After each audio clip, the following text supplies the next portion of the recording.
Hello dear students. We were studying about the pollination.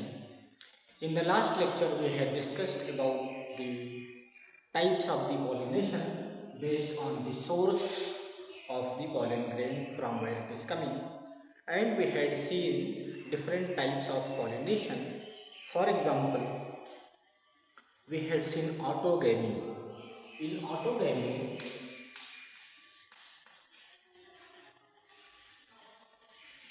what happens? The transfer of pollen grain from anther to the stigma of the same flower takes place, right? This is autogamy. Autogamy may be brought by two kinds of processes or two ways. Okay, so there are two types of the flowers called as chasmogamous flowers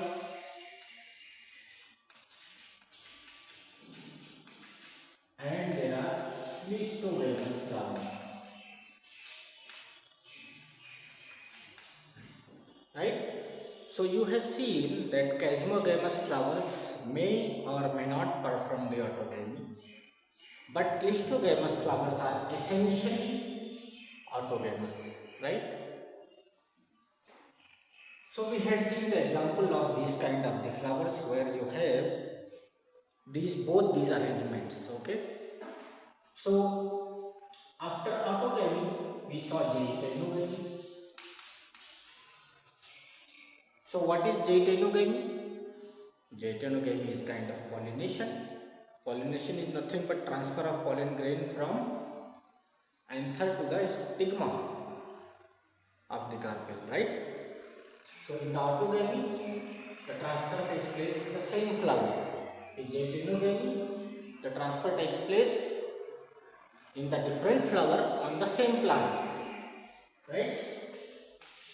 And then we had seen xenogamy. Xenogamy is also called as cross pollination. Autogamy is self pollination, right?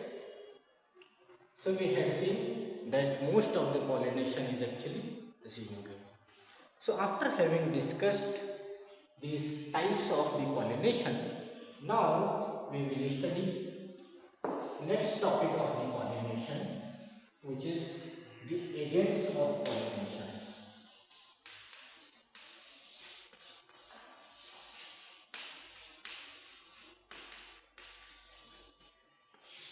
ठीक है, तो आप next title डालिए agents of pollination. Agents का मतलब क्या हुआ? Pollination एक प्रोसेस है ट्रांसफर का, राइट? तो उस प्रोसेस को कौन करवाता है?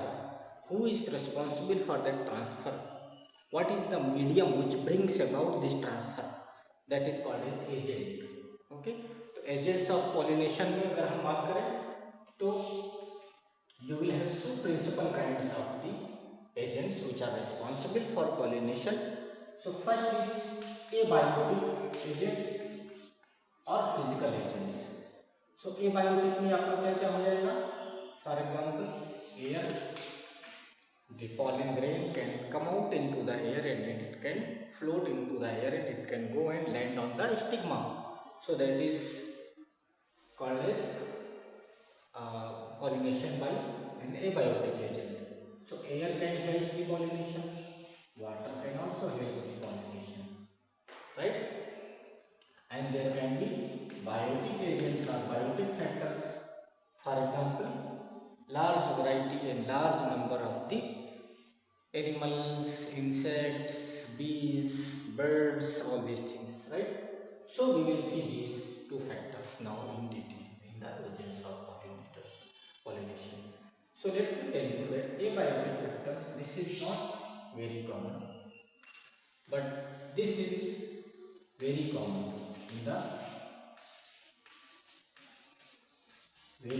in flowering plant. Okay, that means majority of the flowering plants are angiosperms. They perform the pollination through biotic agents. That means with the help of certain organisms or certain animals. Now, when there is pollination by the abiotic agents, what happens that this is one androecium and this anther is having lot of pollen grains. Once it dehisces, that means once the pollen grains are released, these pollen grains now have to be transferred over to the stigma, right? So this process, if it is by some biotic agents, by some animal, this animal will come here, the pollen grain will what happen? This pollen grain will be taken from here to here, from the anther to the stigma with the help of that. For example, if you take a honeybee, so once honeybee visits here, the pollen grain has to be carried by the honeybee. How it will be carried? You can imagine. It is not in the interest of honeybee to just go and carry the pollen grain and then deliver it over there. It is not doing work in this way. Usually in the natural system, what happens? Things are done, but they may not be done deliberately or consciously. So nature has evolved some mechanisms that the transfer takes place in such a way that honeybee does not have to perform the conscious effort. इसका मतलब क्या हुआ? The pollen has to have some property that it gets attached to the organism.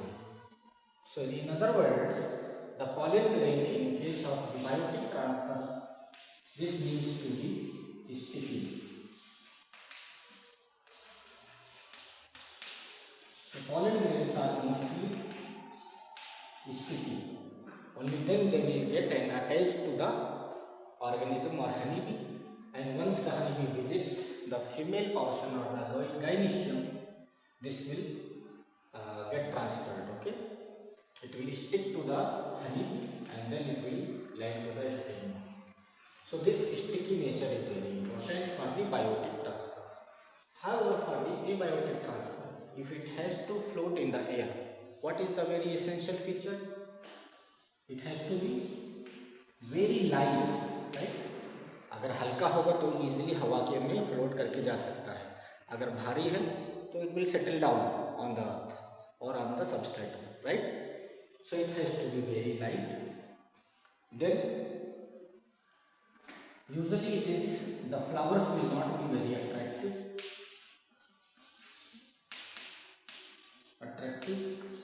but here you will have attractive flowers. Okay, why you need attractive flowers? So that these organisms can visit. So attractive means they will have some reward. What kind of reward it may have? It may provide some useful thing. For example, it may provide a very good smell or odor. Okay. Then what else it may provide? It may provide a beautiful color, so that organism is attracted towards that beautiful color. Okay. Or it may be shape. Shape means a male wasp or a male insect can get attracted towards a female insect, but if the flower is having the shape of the female insect, then male insect may get disguised and it may think that this flower is actually a female insect, so it may visit towards that flower and it may go and land up over there, and this way it may touch the flower and finally the sticky pollen grain might get attached to the body of the insect, and in this way it can transfer from one flower into another flower, right? Similarly, it might provide another reward, for example, the nectar. Okay, so nectar or pollen grain. Pollen grain can be eaten by certain insects or birds.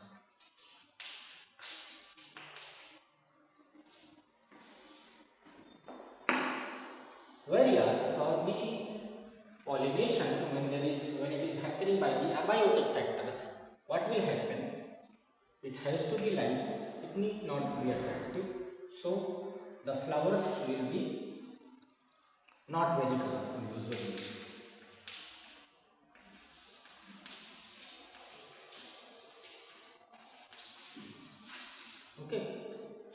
is one more thing. So you can write down below this. I will just rubbing it off. Okay, you write it down. Here the flowers are usually very small. Flowers are small. So flowers are small. Why?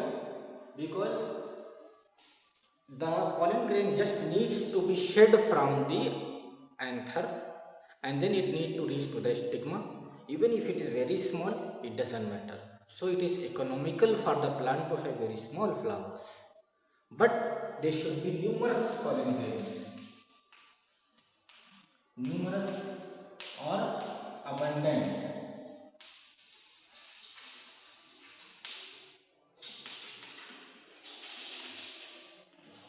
Numerous or abundant pollen grain has to be there for the agents of for the pollination where the abiotic factors are involved. However, when there is biotic factors, then the flowers need to be large. Usually, right? Why they should be large? Because if that particular insect or organism which is visiting to the flower, it should be able to touch that flower. Okay, it should be able to go and land over the flower or to somehow acquire the pollen grain from the flower. So if it is very small flower, it will be difficult for the common insects to go and get the anther, the pollen grain from the anther, right? So the flowers are usually large. However, if flower is small, then what has to happen? We had studied last year that when there are so many flowers arranged together, okay, what this is called as? This is called as inflorescence, right? So a large number of the flowers arranged together on a peduncle is called as inflorescence. So if the flower is small, then they have to be arranged in inflorescence. That means they have to make a large inflorescence.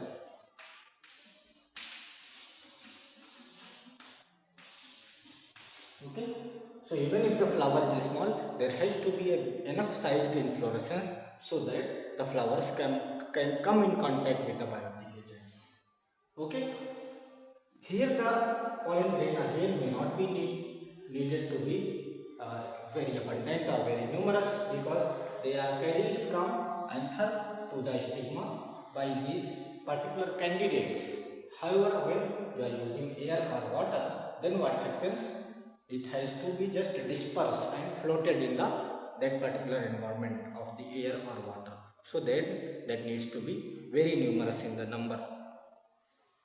So wind currents or air currents will carry the numerous number of the pollen grains which will reach to the stigma. Okay, so here it will be sticky, here it will be non-sticky. So now of course you have noted these general features for the pollination. Now let us see them one by one. First we will see the pollination by the air.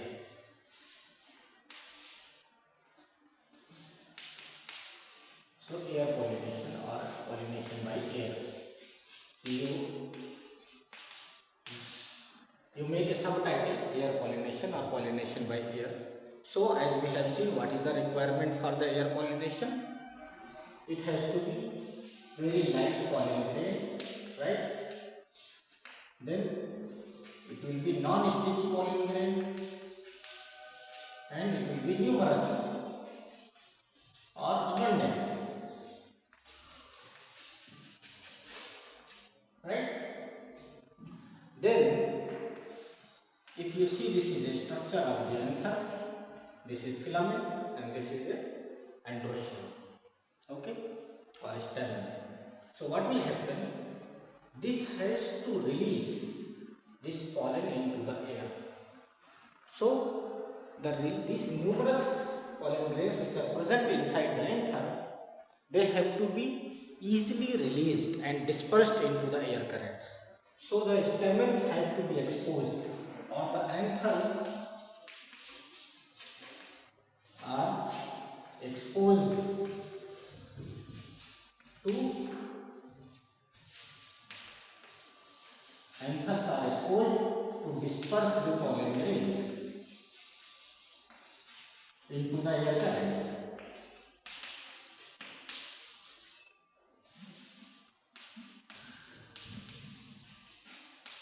Okay, so this is the general requirement and it has to be exposed.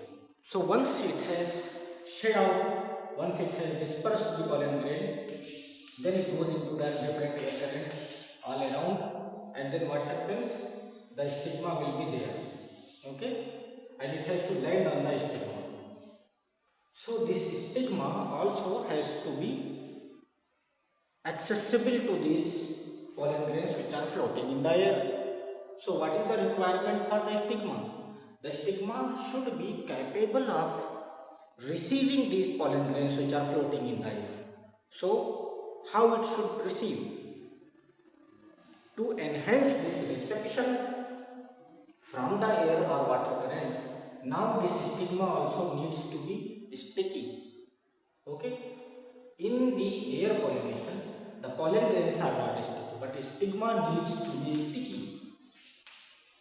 Stigma is feathery.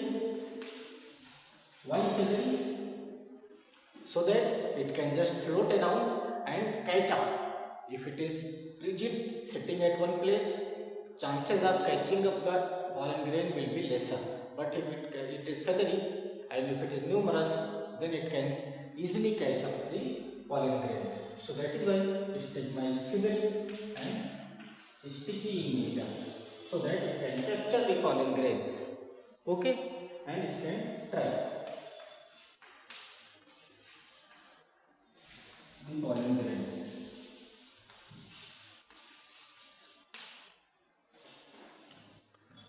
So what are the examples? Okay, one more character let us talk about. Usually when there is air pollution or when there is pollination by the air, as we had seen that in the biotic mode of pollination, when there is pollination being done by some biotic agents, the flower has to be large or there has to be an inflorescence. Here we saw that the flowers are usually small, right? So if there is small flowers, there is one more implication to this. If you remember the structure of a basic flower, you have this thalamus or peduncle, then you have this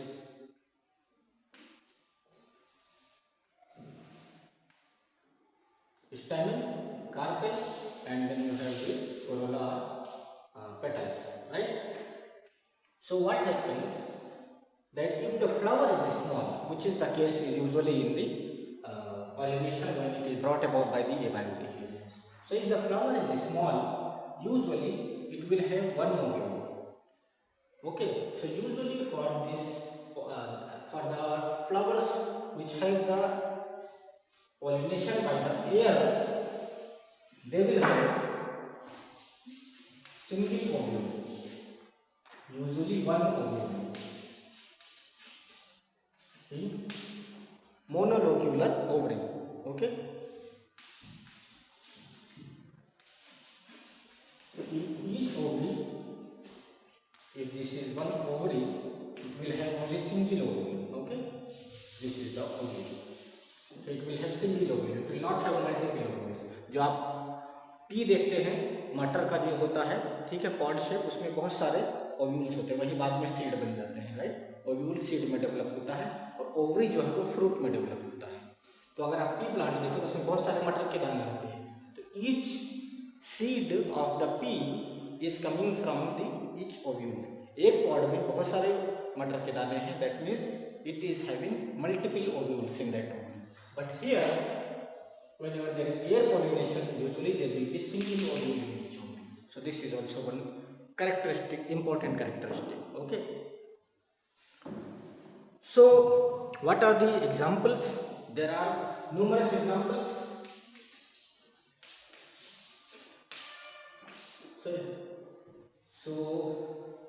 So many grasses. Okay, they are pollinated by the air, large number of the grasses, and even the corn crop or maize. Okay, so maize में आपने देखा होगा what kind of arrangement is there in the maize. So this is a maize plant. At the top of it you will have this tassel-like structure, right? And then you will have these leaves.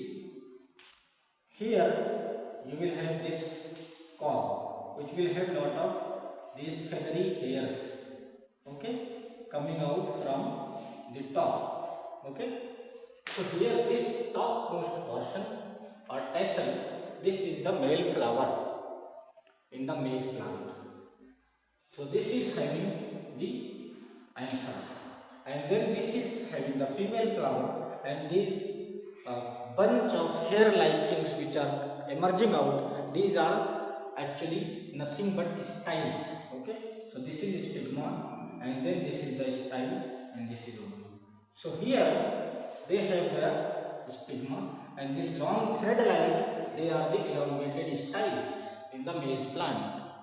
So what is the corn cob? In the corn cob, this hair-like feathery structure, they are nothing but the elongated styles. Okay, this is very important, has been asked many times in the exams.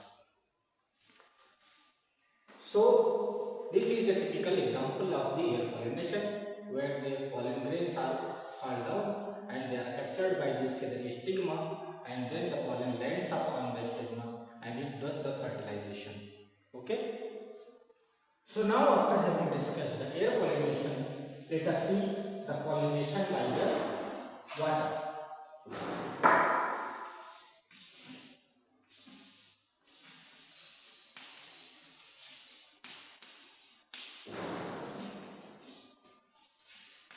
Pollination by water. Okay. So let me ask you one question.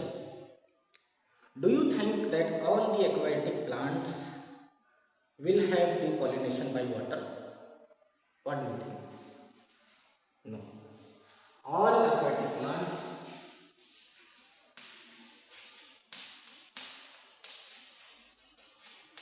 will not have the pollination by water. Why? Because if suppose this is the water and here you have some aquatic plant, for example you take water hyacinth, जलकुंभी जिसको बोलते हैं, right? So here you will have flower over here, then you have another water hyacinth, you will have flower here, over here. The pollen grain from this plant to this plant or to the another flower of the same plant, okay, this may be carried without the involvement of water also, right? So it is not essentially pollination by water in all the aquatic plants. So this must be very clear to you. There should be no confusion. Okay. Then again, as we have seen that in case of the air pollution, what happens? That here also the pollen grain will be carried by the water current instead of the air currents, right? Then it is rare in angiosperms or in flowering plants. We had seen that the pollination by biotic agents is the very common, but pollination by abiotic agents is not very common. So pollination by air and water is not common in flowering plants, but it is very common in the lower plants. So however, in the lower plants we cannot see it a proper pollination, rather this is kind of sort of, we can say that the male gamete there also is brought about or transferred towards the female gamete, and then essentially it uses water. I think we have studied all those details already in last year of your syllabus. You had seen that water is essential for the fertilization of the bryophytes as well as pteridophytes. Okay, so water is essential for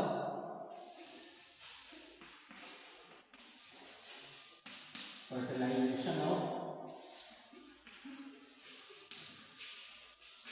bryophytes and pteridophytes. But you all know that they all are lower plants. They are not the higher plants or they are not flowering plants. So for the pollination in higher plants, this is rare. The pollination by water is rare. So it is so rare that only if you consider the angiosperms, angiosperms are actually divided into two categories. You all know what are those two categories? Dicots and monocots, right? We have studied that. So in the dicots, in the monocots you have mostly the grasses. Okay, so mostly whatever pollination by water is observed, it is mostly observed in the monocots. Here it is almost not there. Okay, but mostly whatever water pollination by water is observed, it is observed in the members of the monocots. Okay, so it is limited to about 30 genera only.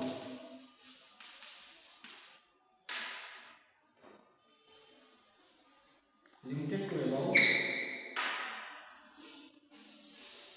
30 genera. As you know that genera and species, like Triticum aestivum. So Triticum is the name of the genera, aestivum is the species epithet. So about 30 genera are there in the angiosperms. Okay.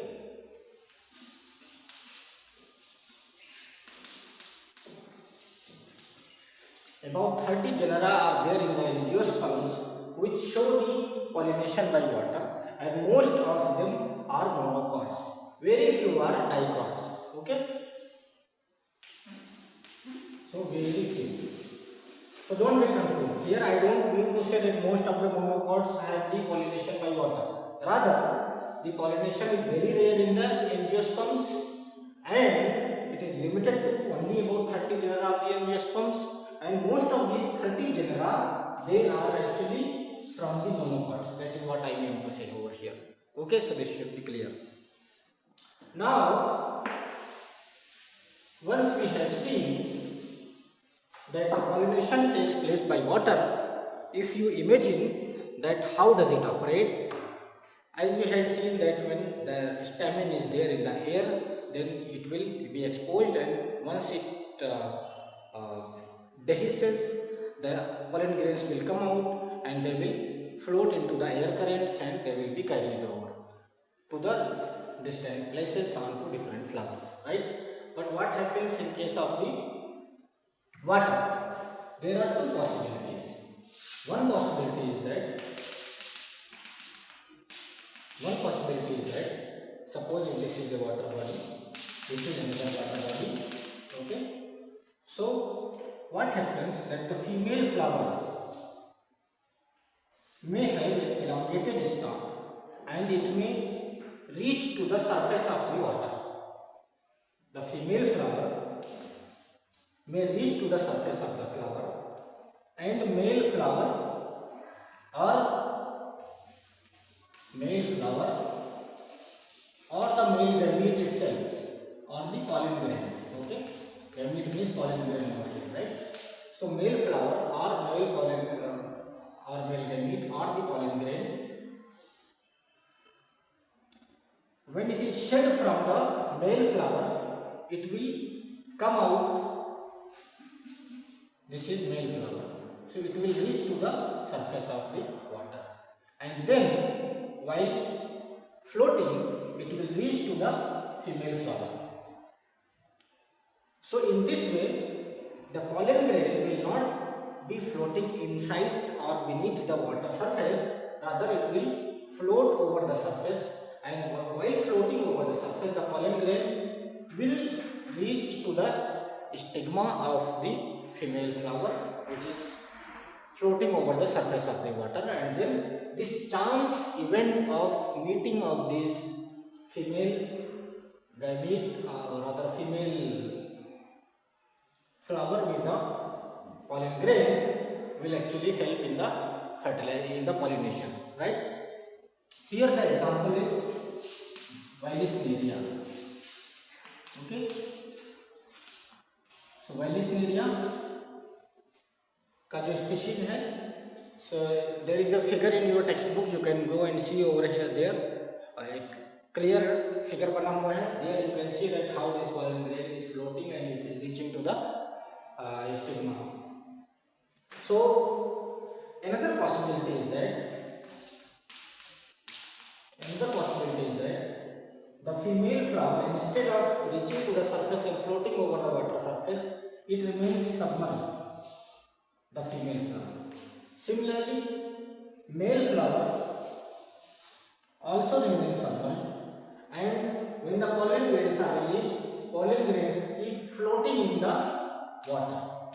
Okay, and while floating in the water, they will by chance somewhere meet to the female flower and they will result into the pollination.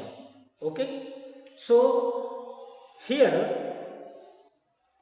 the pollen grains will not be released onto the water surface, rather they will reach so they will remain submerged and pollen will be released inside the water. Okay, so these pollen grains, because they have to float passively, so these pollen grains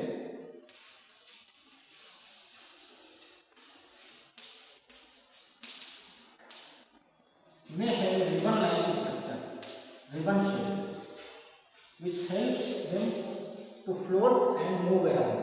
Okay, so they will be intercepted by the female flower and they will float passively. And the example is hydrilla.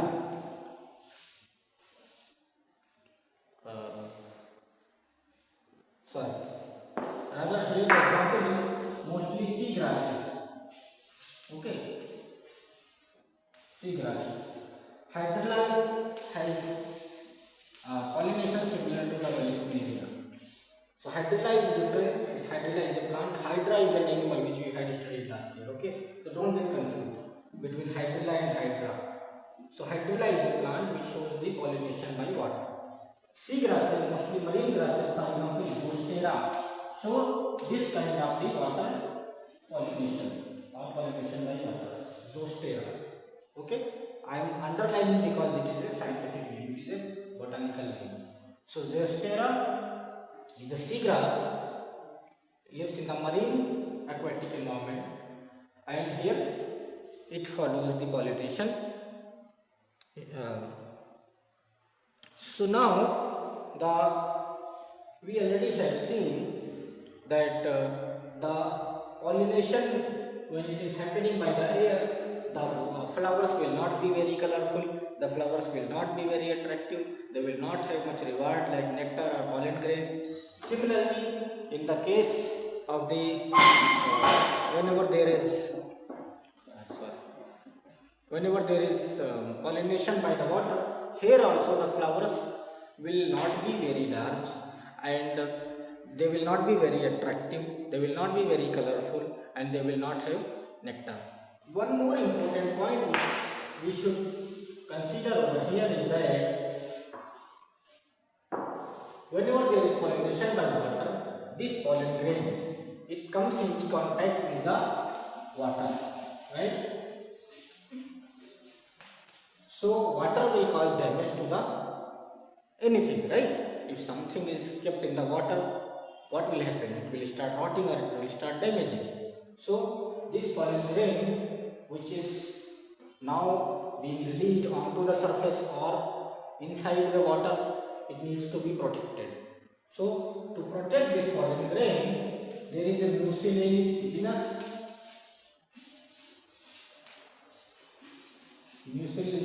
protective covering is there in such pollen grain.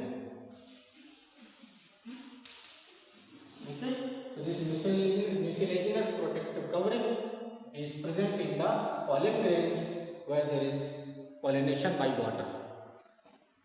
So now we have discussed about the pollination by water.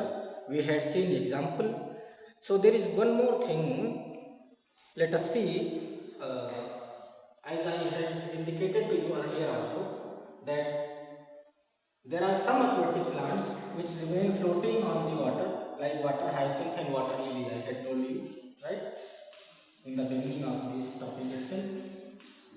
Water hyacinth or water lily.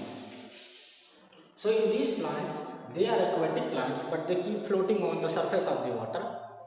So here, the flower is not submerged. The female flower or the anthers, they are open and exposed to the air. And here, this pollen grain may shed and it may reach to the female stigma by either air current or by some animals or by some biotic agents. Okay. So now it is an aquatic plant. Here it is brought about, the pollination is brought about by air currents or by some animals like or insects. Okay. So now these are the aquatic plants, but here still we have seen different kind of the mode of the pollination. So I think now we will stop over here. We will discuss the pollination by the biotic agents in the next lecture. Okay. So note down these points and ask if you have any doubts. Take care. Bye bye.